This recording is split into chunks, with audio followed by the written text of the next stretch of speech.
And thank you for joining us for Focus Women 2022, the start of our virtual webinar series. I'm here with co-founder Darlene Lee of Focus Women. Darlene, do a little wave up there. Today we have a presentation by two women who've been a part of Focus Women community for some time. Just a quick note that this is recording. We ask you if you can please mute yourselves for the whole presentation. If you have a question for the first 30 minutes, please put that in the chat, which we're going to be moderating. If you would like to put this on speaker view, that would probably be helpful too, so you can see the main person speaking. And Darlene, I'm going to send it to you just to share a little bit more about Focus Women. Terrific. And I apologize, I might be multitasking because I am bringing people in from our waiting room. So I want to say that good morning to everyone, first of all. In case you don't know, Ari and I have collaborated for many years, and we've decided to put a name behind our collaboration, which is called Focus Women. Focus Women supports and provides an opportunity for women in business with leadership and stakeholder roles to meet in enterprise. Our combined relationships cover a spectrum of industries and ownership structures. And we know each one of our connections, so do not hesitate to get a hold of any of myself or Aria for an introduction. What we want to do basically is have everybody use the LinkedIn group that we've established some time ago. And we've posted this event on there, and we hope to complete this recording and repost it onto Focus Women LinkedIn group. We encourage you to be part of joining us as a global team here through Focus Women. And thank you very much and enjoy today's presentation. So we have today Runa and Jasmine, who are founders of Connecticut Talent, which I'll pass this along to you. And thank you for this opportunity to learn about a great, really important topic for us, the future of women for work in 2022, the overall job market, and much more. Sounds great. Thank you so much, Aria and Darlene. I'm Jasmine Silver. I'm a co-founder and director of operations at Connect Talent.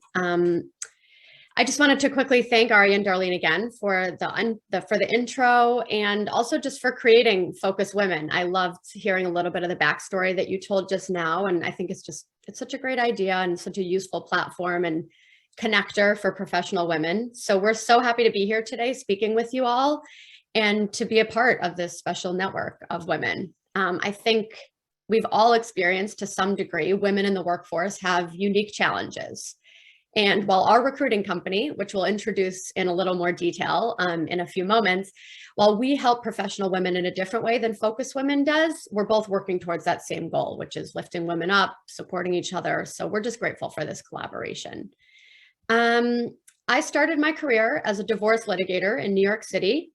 When I was not offered any paid maternity leave when I had my young children, I decided to leave for a couple of years and spend some time at home with my young children.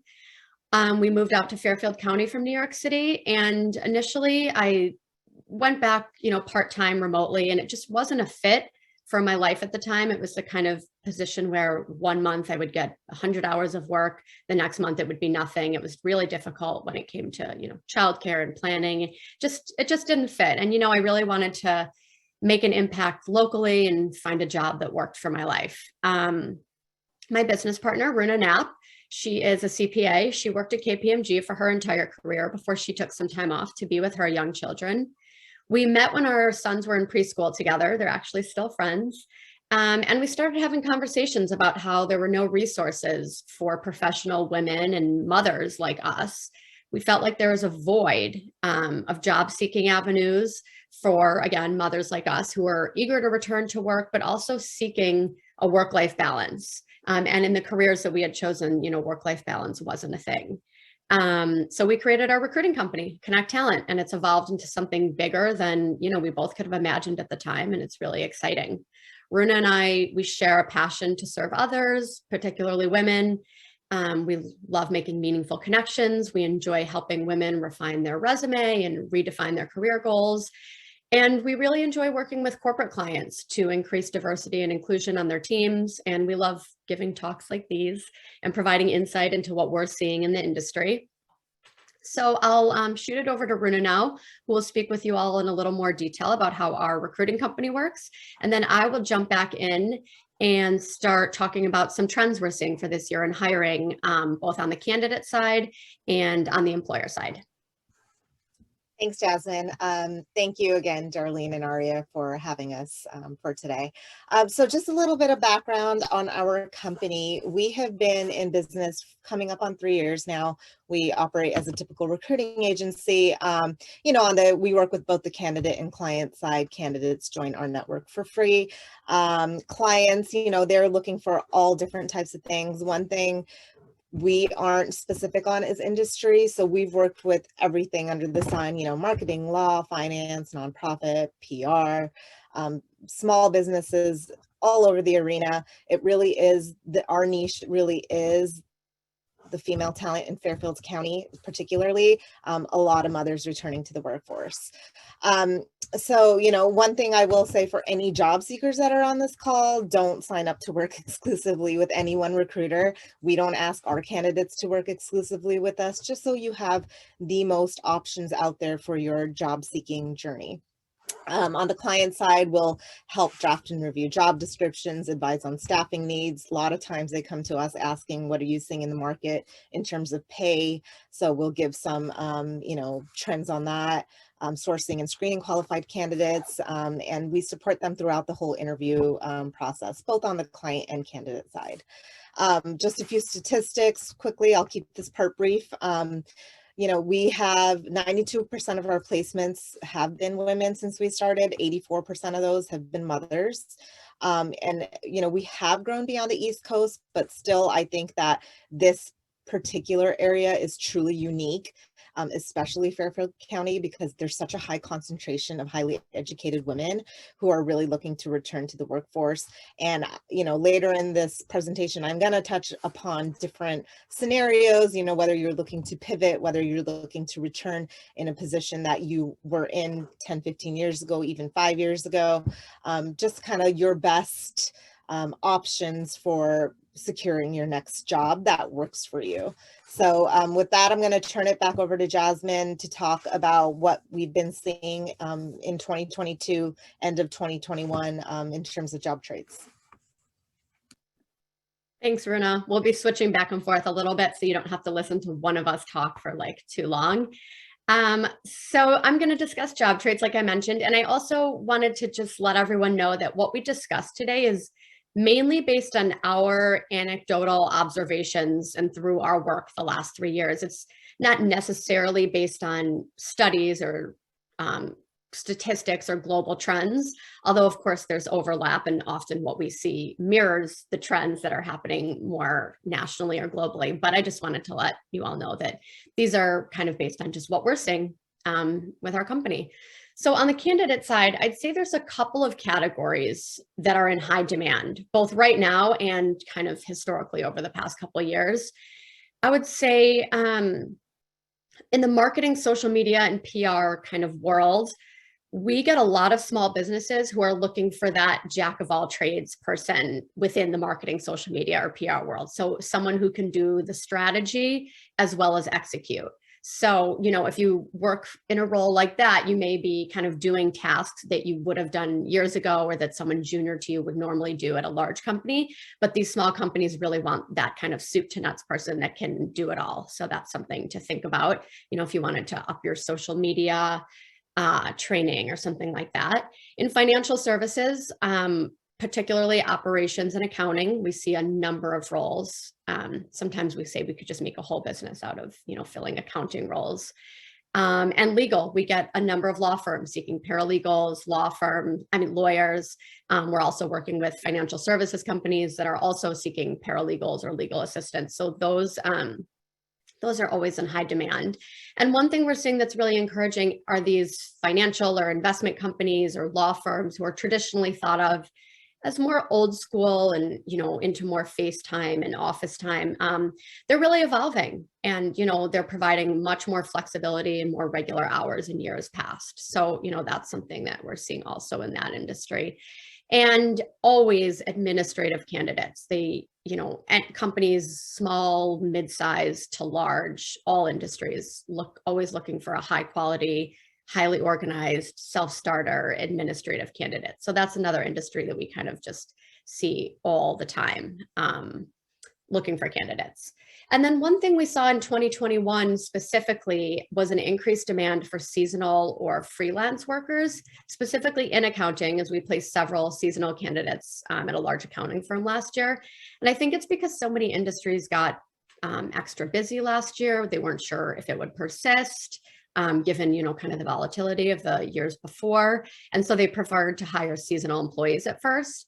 And the candidates were excited about that. You know, sometimes seasonal or freelance opportunities can be a good way to dip your toe back into an industry at a similar level if you had previously left the industry without kind of that immediate full-time commitment.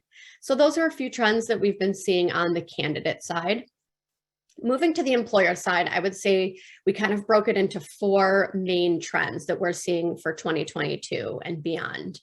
Number one, no surprise, I would say an increased reliance on technology to kind of make it all work.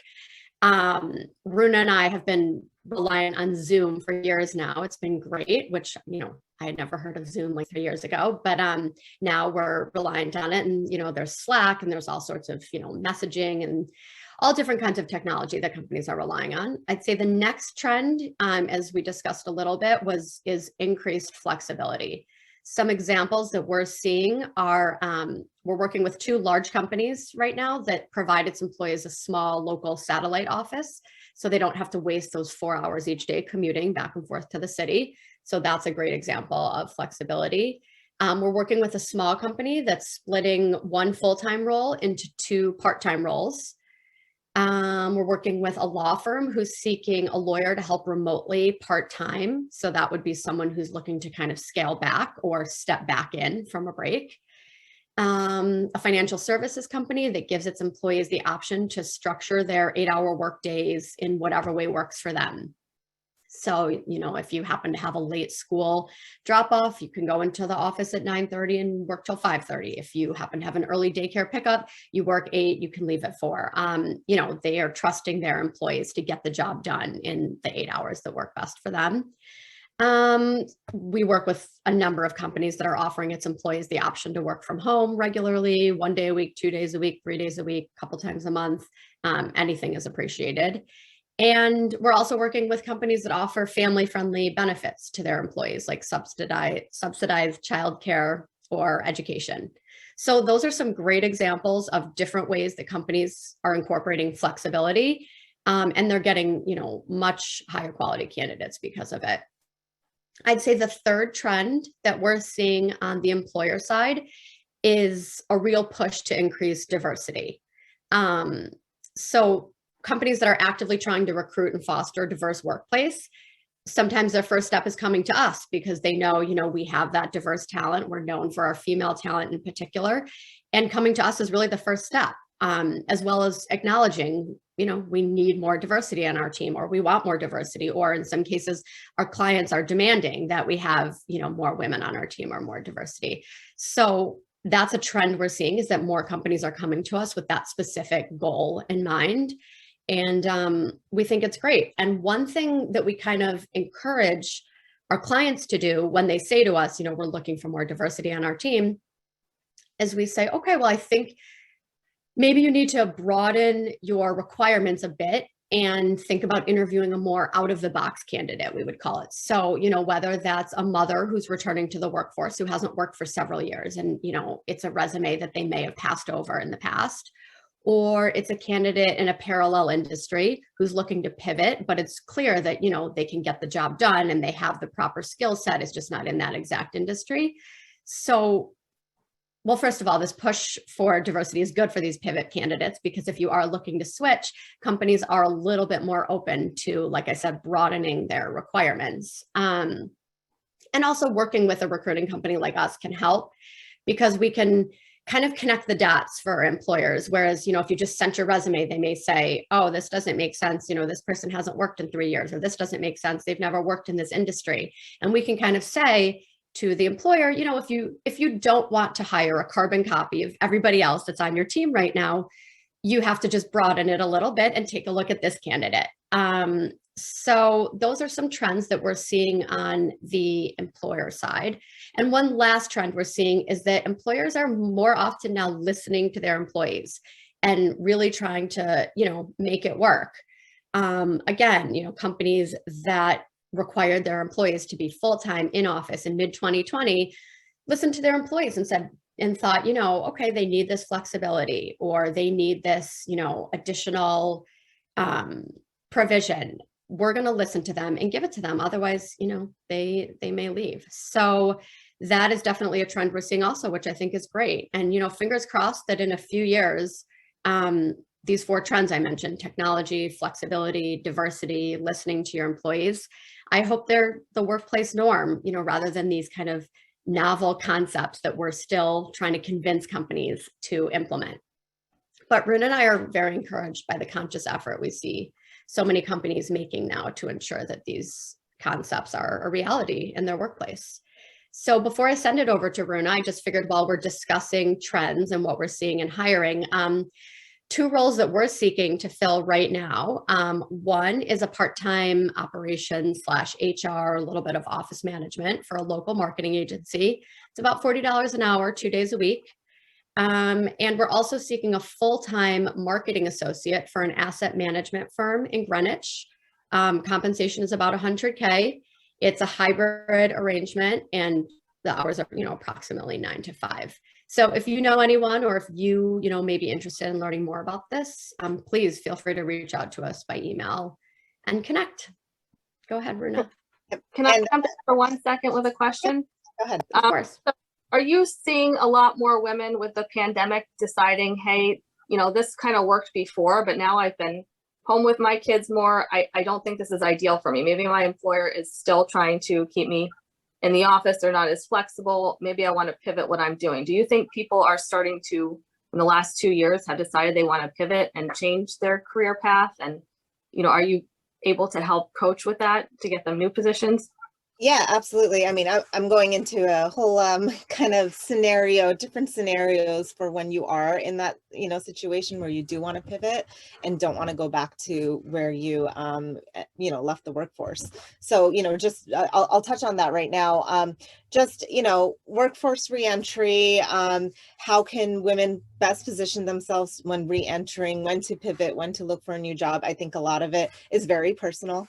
When you do need to pivot, if it's not working for you, work-life balance, and you just want to be home with your kids more, that might be the right time to pivot. It could be a lot of different reasons. You could realize all of a sudden you no longer want to be an accountant and you want to go do recruiting. So, you know, there's a lot of different reasons, very personal, but, you know, just a few notes on that.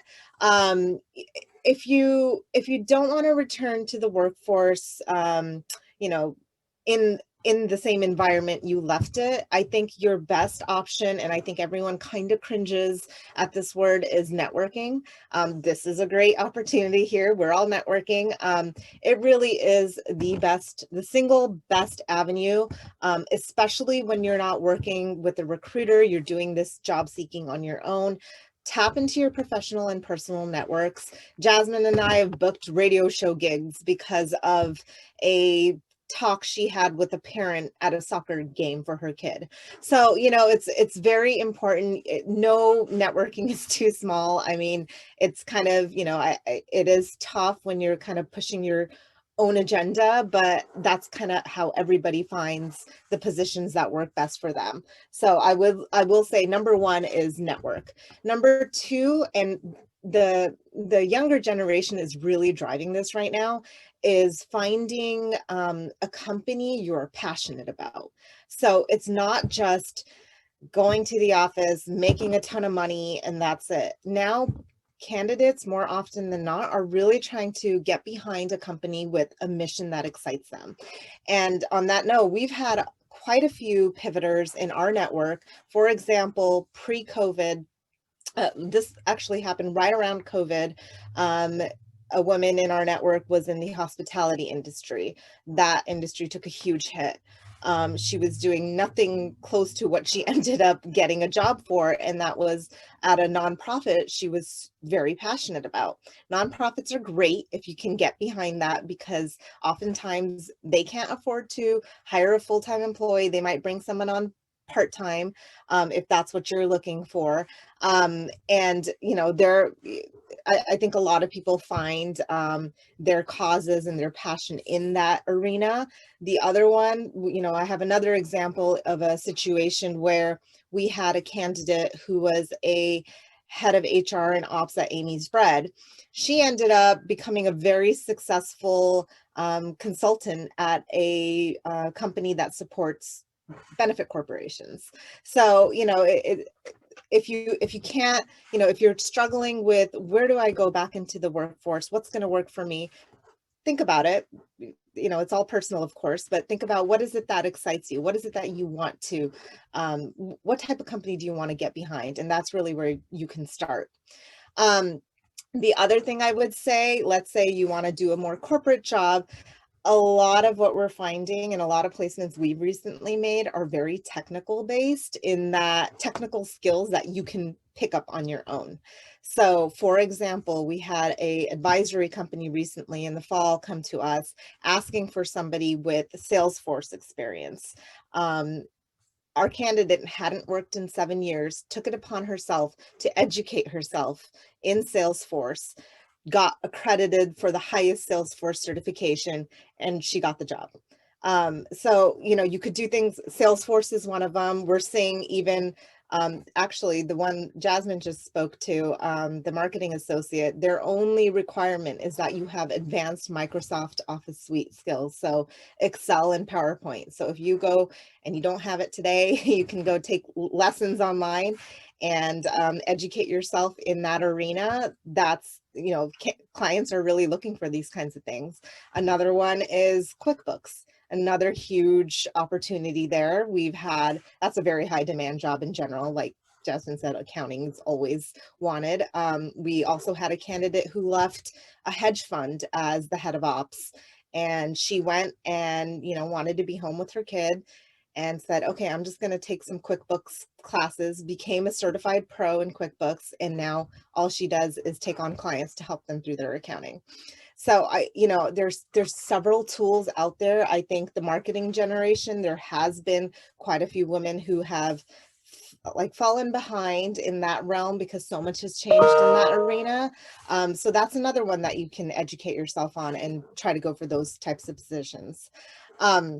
So Aria, that answers your first question for when you don't want to go back to what you were in. If you do want to go back to what you were doing 5 or 10, let's say 5 or 10 years ago, again, I'm going to go back to the fact that you need to network with old colleagues, up your LinkedIn profile. LinkedIn is something we use on a regular basis.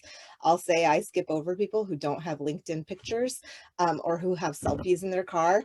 I just keep it professional. You know, I think that's also another great avenue. You take the 2 to 3 months, invest in that time to increasing your connections. Try to get some old colleagues to provide you some endorsements for skills or testimonials that you can show on your LinkedIn page, and then look for jobs that way.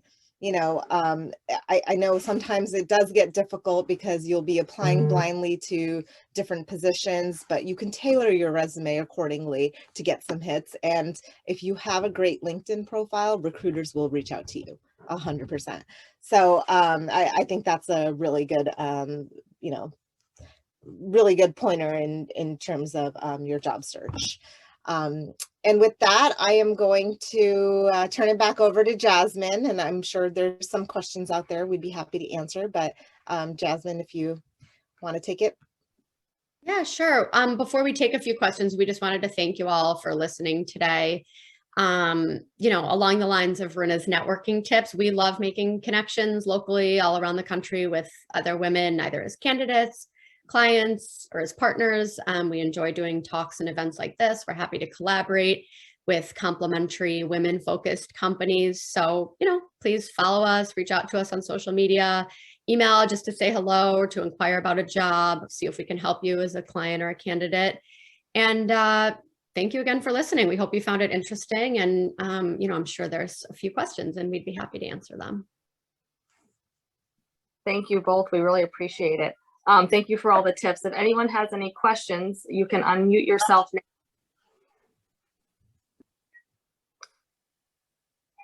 So I know I've had a couple of questions come in before, so I'm going to throw those out there for you real quick. How do you think the Generation X or younger workforce or kind of great resignation shifts could impact women looking to return to the workforce or stay in their current position? Yeah, I feel like that's a great question. It's something Runa touched on a little bit when she mentioned, the younger generation is, pretty assertive when it comes to corporate values and kind of following their passions. And so, first of all, we speak a lot about flexibility, but there are other ways for, employers to attract women. And I think it needs to be pointed out that, there's other factors at play. There's disproportionate burdens at home and housekeeping and childcare, and the list goes on. And I feel like the pandemic certainly highlighted these issues. And I think this younger generation of Gen Zers, I guess we call them, they're really good at, calling out these kinds of inequities and demanding change and kind of standing up for the workplace that they want to be in. And I think that actually only helps women and mothers because, if we're a little bit older and we're not used to that kind of assertive, tell your bosses how you want the workplace to be nature, I think it helps that this new generation is very passionate about that. And then I think you also mentioned the Great Resignation, and similarly, I guess the Great Resignation is kind of a recent term for, people who are leaving the workforce, either during the pandemic or kind of more recently, for, like Aria, you mentioned, to either pivot to a new industry or they just can't take the hours anymore. I think that's actually been really instrumental in affecting change because it showed employers that, employees, can leave for greener pastures if the company doesn't step up and provide, some flexibility or provide, some kind of ways to keep its employees. So I think both movements, the Great Resignation and kind of that younger generation have been really interesting to watch and also really helpful to women and mothers in kind of creating the workplace where we can all thrive. Mm-hmm. No, that's a good point. I know our law firm has had to pivot too, even things down to changing your maternity policy. Things have been set in stone for a long time, but then you have a different crowd coming in and, that's something that we have to change to be more attractive to different candidates coming in as well. Yeah, I will say that so true. Add the conversations we were having with clients pre-pandemic are very different than what we're having now, which is great for our candidate pool. But, it was almost like very dismissive in the beginning, like, no, this is not going to work. If I make it work for one person, I have to make it work for everybody. But now they're making it work for everybody, which is great. Do you think the work from home is going to stay in the endemic when we get there? we get the question all the time, and, we wonder ourselves, but I think in short, yes, I think it's here to stay in some way, shape, or form. I think employers now know it can work. I think they realize that it helps retain good employees and attract good employees. I think we know now that it can increase diversity. And, in a lot of roles, we're seeing higher quality and more candidates with remote or hybrid roles.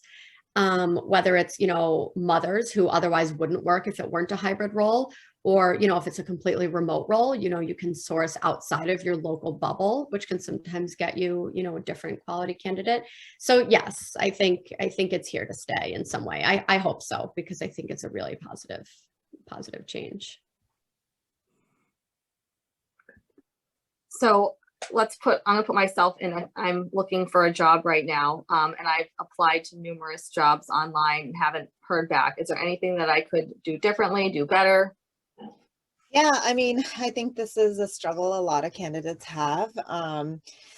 And I think, there's a couple of things here. So I touched upon this earlier in terms of making sure your LinkedIn profile is showing your best self. I think on the other end of it is you shouldn't just be applying blindly, apply for positions that make sense to you and what you want. And the biggest thing we tell our candidates is make sure that when you're applying for a particular position, you're tailoring your resume each time. I know that's a lot of work, but really that is so important, because oftentimes if there is a human there on the other side of it and they're seeing a resume come in and they just can't make sense of how does this even, how does this make sense at all? In that situation, had you pulled some of the keywords from the job description and made sure you had it into your resume, that gives you a better chance. On the flip side, there's something called the applicant tracking system, which a lot of these bigger corporations have. So when you're putting your resume through a big corporation general database, you're probably getting lost in the shuffle if you haven't made sure that ATS, or applicant tracking system, is going to pull up these keywords. So again, same scenario there. You should have updated your resume to more closely match the job description to the extent you've actually done those job responsibilities. So that's the biggest point there. Do you think it's a benefit to filter your resume through a company like yours, for example? I know, because we've worked together, and there's been times when you've said to me, I'd be like, no, I don't really know. And, but you said, but I've talked to them and I know this X, Y, blah, blah, blah. And you have given me a lot more insight on a resume that I would have previously just passed on by looking at it. So if you can just talk a little bit about the benefits, I think there's a lot of benefits in going through a recruiting agency if you're a candidate, and how that you kind of work. Well, I think, we obviously get paid from the client side, but we represent the candidates, and we've taken the time on our end to really understand their background, who they are as people, because a lot of, I'd say 50% of finding the right candidate is, are they going to be a culture fit? And as a recruiter, you're not sending anyone, you're sending those specific candidates are going to be a culture fit. So when you're pushing for them, and you might not see it on paper immediately, you're hearing it from a recruiter. But listen, I know your company, I know the types of people that work at your company. This is the kind of person you're going to want to work with. So I think that really goes a long way, because we've done the vetting not only on the technical side, but on the personality side as well, which is just as important to especially retain your employees too. So there is a huge benefit working through recruiters. We have a question. I have a LinkedIn page. Could I get some tips to enhance it more? Absolutely. Just after this call, you can go ahead and send it over to us, and we'll take a look and give you pointers. Great, thank you. Any interview tips that you can share for us? Yeah, we have interview tips. A lot of interviews right now are still happening on Zoom, so make sure your lighting is good. If you have one of those ring lights, like maybe your daughter loves the selfie type things and they have a ring light, that's a good investment to make. Actually, that's really good. That gives you great lighting. But in terms of just general interview tips, do the research on the company and the interviewer. There's nothing more embarrassing than going into an interview and not understanding what the company is about, what matters to them, and who you're interviewing with. So that should be your number one thing you're doing once you have an interview set up. The other thing, and I know this was a pitfall, I heard from a client, not from one of our candidates, on another candidate that they had interviewed. They asked about a particular part of their resume, and the candidate was like, oh, I've never done that work before. So for some unknown reason, that candidate had something in their resume they had never actually done or weren't well versed in. So of course, don't lie, but also just know your resume inside and out, because you never know what they're gonna, it might be conversational, and a lot of times these initial interviews are conversational, but as you move down the line and they become more technical, they are going to ask more technical questions, and that's when you need to know your resume inside and out. Another thing we always tell our candidates, keep it concise. The tell me about yourself, that's probably the only exception to the rule. That one probably takes more than a minute, but I'd say in general, keep your answers concise and use examples where you can. Don't talk generally. It should be very specific. Even if it's a general question, tie it into a specific example. I mean, you can pull out examples no matter what. And one thing we always tell our candidates when we prep them, write down a list of 5 proud of highlight career examples and a list of 2 to 3, oh, I wish I would have done better. And then you have a whole, you have a list of 8 to pull from no matter what question you're asked. And then the last one we always tell our candidates is make sure you have well thought out questions, because after an interview, you don't want to be saying, oh no, I'm okay. I don't have any more questions, because certainly you do. So, stay away from pay and flexibility, but, generally you should be asking well thought out questions afterwards. Great, thank you. Does anyone have any questions that we haven't addressed? I saw a few come through on the chat regarding Focus Women LinkedIn group. We will include that with a follow-up email after this presentation here. So thank you very much for that question there. Well, thank you, everyone. Runa and Jasmine, thank you for kicking off our first series for virtual women. If you have a company that you would like to spotlight, please let us know. This is what Darlene and I are hoping to do, is just spotlight women in the industry doing great things and helping each other out. This is we can't network in person right now. Hopefully we'll be able to do that more in the summer, but we thank you both for coming, and we're gonna share your email addresses and contact information in a follow-up email to everyone on the call. Perfect. And thank you both again so much for having us and letting us speak to everybody. This was a lot of fun. Thank you. Have a nice day, everyone. Thank you. Bye-bye, everyone. Thank you for joining us. Thank you. Bye-bye. Bye.